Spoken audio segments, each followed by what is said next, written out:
शिक्षित बेरोजगार युवाओं के लिए नियमित व सम्मानजनक नौकरियों के अवसर सुनिश्चित करने हेतु जहां सम्यक अभियान के स्टेट कोऑर्डिनेटर शैलेंद्र श्रीवास्तव ने शिक्षित बेरोजगार युवाओं को संबोधित करते हुए कहा कि सुप्रसिद्ध विचारक, लेखक, चिंतक भास्कर राव रोकड़े जी द्वारा शुरू किया गया अभियान एक बड़े उद्देश्य से शुरू किया गया है। इससे न केवल शिक्षित बेरोजगार युवाओं की स्थिति में सुधार होगा।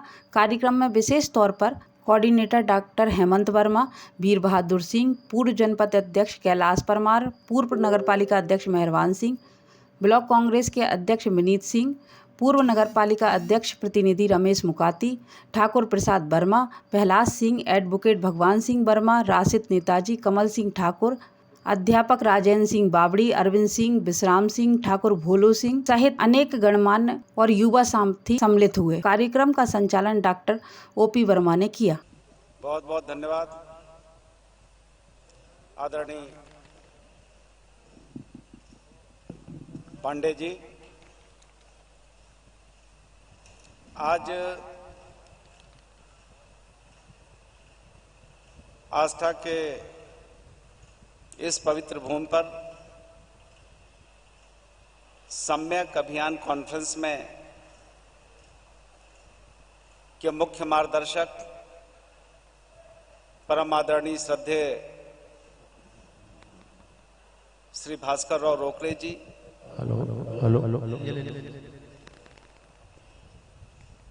मंचासी आदरणीय बल बहादुर सिंह जी, आदरणीय डॉक्टर हेमंत वर्मा जी, आदरणीय कैलाश परमार जी, आदरणीय मेहरबान सिंह जी, आदरणीय विनीत सिंह जी, आदरणीय रमेश वर्मा जी, आदरणीय ठाकुर प्रसाद वर्मा जी, आदरणीय प्रहलाद सिंह एडवोकेट जी, भागवत सिंह जी, रशीद जी, आदरणीय कमल सिंह जी, आदरणीय शैलेंद्र सिंह जी, आदरणीय अरविंद सिंह जी,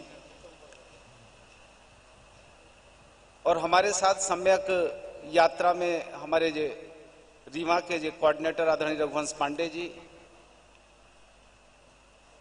आदरणीय शहडोल से हमारे साथ में चल रहे राजेश मानव जी, अंकित पांडे जी, और मंचासीन ऐसे बुजुर्ग जिनका मैं नाम नहीं ले पा रहा हूं, उनको भी मैं सादर वंदन अभिनंदन करता हूं।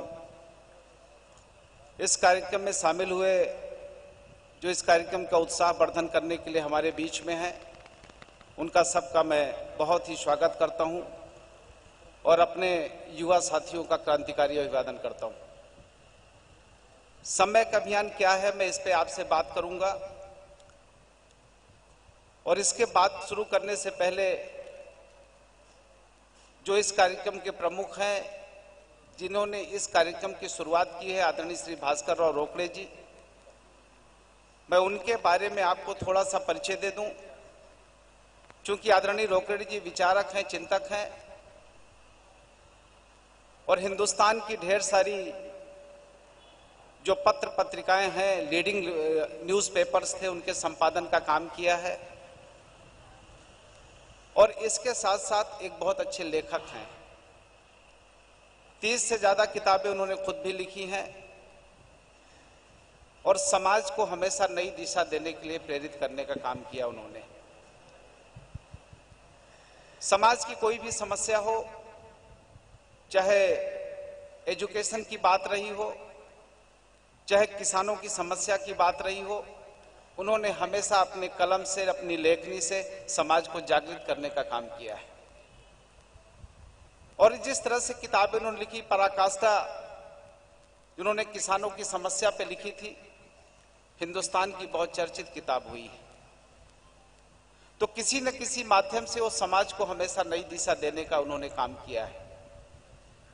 जब कुछ दिन पहले मैं उनसे मिलने गया तो उन्होंने मुझसे कहा कि शैलेंद्र जी, हिंदुस्तान में जो सबसे बड़ी समस्या मुझे दिख रही है, जो आने वाली समस्या है, वो हिंदुस्तान के नौजवानों की समस्या है। हमें इनके ऊपर काम करना चाहिए, क्योंकि मैं सर को बहुत दिनों से जानता हूं, उनकी एक्टिविटीज से परिचित हूं, उनके कार्य की क्षमता से परिचित हूं, तो मैंने ज्यादा इफ एंड बट नहीं किया। मैंने उस काम की शुरुआत करने का मन बनाया और जब मैंने काम की शुरुआत की तो चूंकि मैं मध्य प्रदेश के रीवा जिले से हूं, तो सबसे पहले मैंने इस कार्यक्रम को रीवा में शुरू किया। और जब मैंने इस कार्यक्रम को रीवा में शुरू किया तो सबसे पहले मैंने युवाओं का जो है सर्वे प्रोग्राम स्टार्ट किया। हमें इस बात की जानकारी लेनी थी कि आखिरकार हमारे यहाँ कितने बेरोजगार हुए हैं। और जब मैंने इसकी शुरुआत की तो मैंने देखा अकेले रीवा जिले में 1 लाख युवा ऐसे हैं जिन्होंने कभी BA, BSc, MSc, MCom, PG, DCA से लेकर डीसीए तक, बीटेक से लेकर एमटेक तक इंजीनियरिंग डिग्री के बाद बीबीए और एमबीए ढेर सारी डिग्री लेने के बाद अपने गांव लौट गए, अपने गांव चले गए। और जब अपने गांव में गए तो जब मैंने उनसे कांटेक्ट किया, उनसे बात किया, तो उन्होंने कहा कि शैलेंद्र जी, अब हमारी ये हैसियत नहीं बची है कि हम शहरों में रह सकें। मैंने उनके पिताजी से बात की, उनकी माताजी से बात की, तो उन्होंने ये कहा कि कितने सपने थे हमें अपने बेटे को पढ़ाने के लिए। मुझे लगता है कि मैं अपने बेटे को जब पढ़ाऊंगा, जब ये पढ़ लिख के डिग्री लेके आएगा तो समाज में मेरा नाम होगा, गांव में मेरा नाम होगा, मेरी चर्चा बनेगी, प्रदेश में चर्चा बनेगी। लेकिन आज वो बेटा लौट के फिर से गांव आ गया है। इस बात पे चिंतन करने का विषय है। आज के तारीख में इस बात को जरूर चिंतन करिए।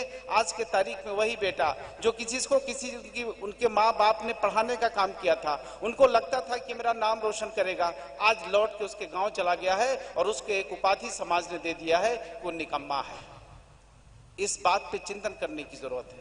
जब ये कारवां शुरू हुआ, मैंने इस कार्यक्रम को आगे बढ़ाना शुरू किया तो मैंने भोपाल में कार्यक्रम किया, शहडोल में कार्यक्रम किया, ग्वालियर में कार्यक्रम किया, बैतूल में कार्यक्रम किया, बालाघाट में कार्यक्रम किया, रायसेन में कार्यक्रम किया। और जब मैं मध्य प्रदेश के ढेर सारे जिलों में कार्यक्रम करने गया तो मुझे ऐसा लगा कि मध्य प्रदेश में 50 लाख ऐसे नौजवान हैं जिनके पास आज रोजी और रोटी की समस्या खड़ी है, पढ़ने लिखने के बावजूद बेरोजगार हैं, उनके पास कोई व्यवस्था नहीं है। जब उनसे मैं बातें करता हूं तो कहते हैं कि सर क्या करूं, मेरे माँ बाप के सपने भी मैं पूरा नहीं कर पाया, मेरे पास आज इतनी व्यवस्था नहीं है कि मैं अपने बुजुर्ग माँ बाप की दवाई का पैसा इकट्ठा कर सकूं, और मेरे पास इतनी व्यवस्था नहीं है कि आने वाले जनरेशन का भविष्य सुधार सकूं।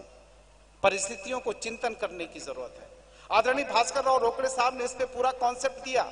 उन्होंने पूरे देश और प्रदेश में जाके अध्ययन किया।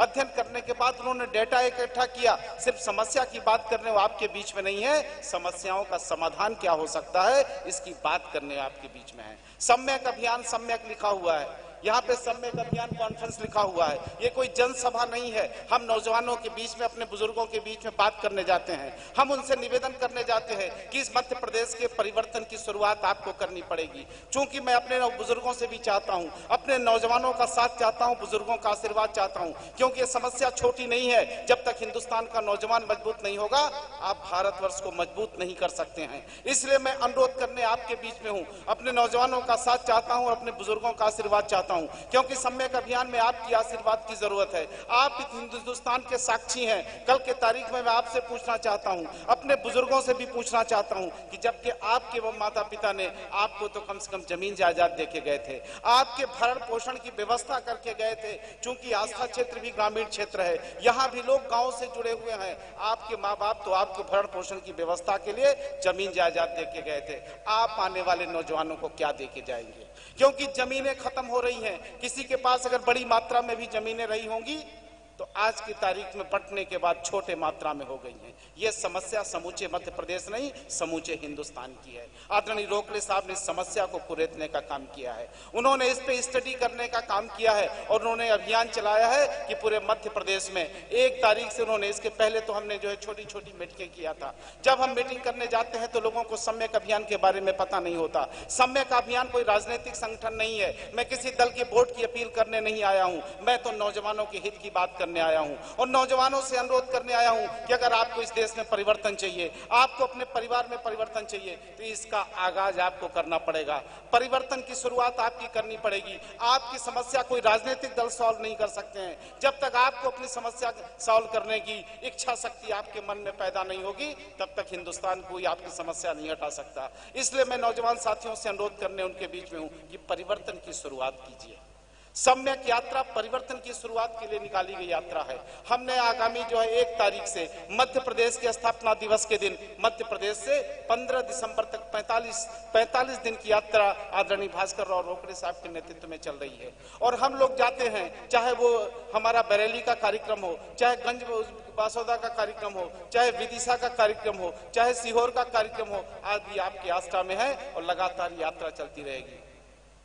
हर जगह हम युवाओं से संवाद करते हैं, हम युवाओं से बात करते हैं। जो बिंदु आदरणीय रोकड़े साहब ने निर्धारित किया है, उन बिंदुओं को सुनने के लिए निवेदन करते हैं। और सीधे आपको मैं ये कहता हूं कि बिंदुओं पे जानो छानो तब मानो, आंख बूंद के मानने की जरूरत नहीं है। ये सम्यक का अर्थ होता है यथार्थ। हिंदी में कभी जाके YouTube में किसी में देखे यथार्थ। हम यथार्थ की बातें करने आपके बीच में आए हैं, हम वादा करने नहीं आए हैं, हम राजनीतिक दलों की तरह से लंबे लंबे भाषण देने नहीं आए, लेकिन युवाओं से अनुरोध करने जरूर आए हैं कि आप बिंदुओं पे चिंतन करिए। और बिंदुओं पे चिंतन करने के बाद आदरणीय रोकड़े जी के जो बिंदु हैं, उन बिंदुओं पे चिंतन करिए। अपने आप में जो जब चिंतन कर लीजिए, आपको लगता है कि मध्य प्रदेश में परिवर्तन हो सकता है, आपको लगता है कि हिंदुस्तान के आवाम में परिवर्तन हो सकता है, तो उस पर बात करना शुरू करिए। चूंकि बेरोजगारों का अभियान है, निश्चित रूप से बेरोजगारों के पास पैसा नहीं होता है। जब इस देश में आजादी का आंदोलन चला था, तो आजादी के आंदोलन उस समय सबके पास पैसे नहीं होते थे, लेकिन रोटी एक गांव से दूसरे गांव जाके इस बात का संदेश देने का काम करती थी कि ये जो नौजवान है, जो ये आजादी के दीवाने हैं।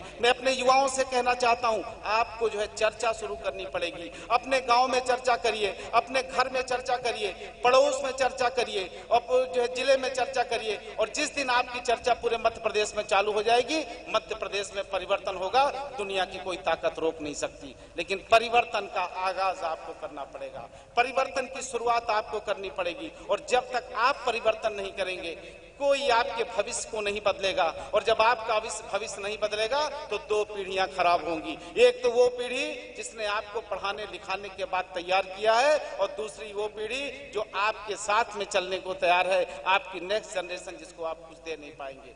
इसलिए अनुरोध करने आपके बीच में आया हूं, क्योंकि सम्यक के बारे में बताना है। ढेर सारे पॉइंट वाले बिंदुवार जानकारी हमारे गुरुजी आपको देंगे, लेकिन आपको इस बारे में मैं इसलिए बताना चाहता हूं कि आज के तारीख में जब कभी बात करते हैं, तो ढेर सारे नौजवानों से जब मैं मिलता हूं, तो नौजवान इस बात की जिक्र करता है कि सर परिवर्तन में तो बहुत समय लगेगा। लेकिन मैं आपसे कहना चाहता हूं कि परिवर्तन की शुरुआत आपको करनी पड़ेगी। एक छोटी सी कहानी के माध्यम से मैं अपनी बात खत्म करूंगा। मेरे बीच में और हमारे बुजुर्ग हैं, उनसे आशीर्वाद चाहूंगा, उनका भी मार्गदर्शन सम्यक अभियान के लिए चाहूंगा, क्योंकि अगर सम्यक अभियान में बुजुर्गों का आशीर्वाद नहीं होगा तो यह अभियान सफल नहीं होगा। इसलिए उनकी भी संवेदनाएं चाहता हूं, उनका भी अभियान में सहयोग चाहता हूं। तो मैं एक छोटी सी कहानी से आपको अपनी बात को रखना चाहूंगा कि एक बार जंगल में आग लगी, और जब जंगल में आग लगी तो सारे जानवर जंगल से भागने लगे।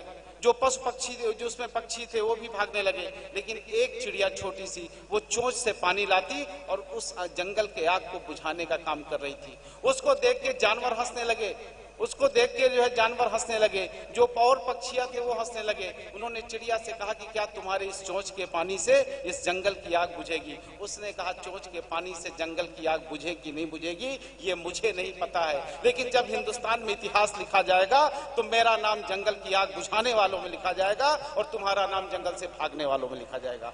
इसलिए मैं नौजवानों से चाहता हूं कि आज इस परिवर्तन के आगाज में आपको अपने बारे में चिंतन करने की जरूरत है। और जब आप अपने बारे में चिंतन करके इस अभियान में अपना सहयोग देना चालू करेंगे, चर्चा चालू करेंगे, तो हमारे गुरुजी ने पूरे जो कॉन्सेप्ट को निर्धारित किया है, वो कॉन्सेप्ट आने वाले मध्य प्रदेश में पूरा होगा। और मध्य प्रदेश में जिस दिन कॉन्सेप्ट पूरा होगा, तो मध्य प्रदेश में परिवर्तन की शुरुआत होगी, नौजवानों की शुरुआत होगी, क्योंकि जिस ओर जवानी चलती है उस ओर जमाना चलता है।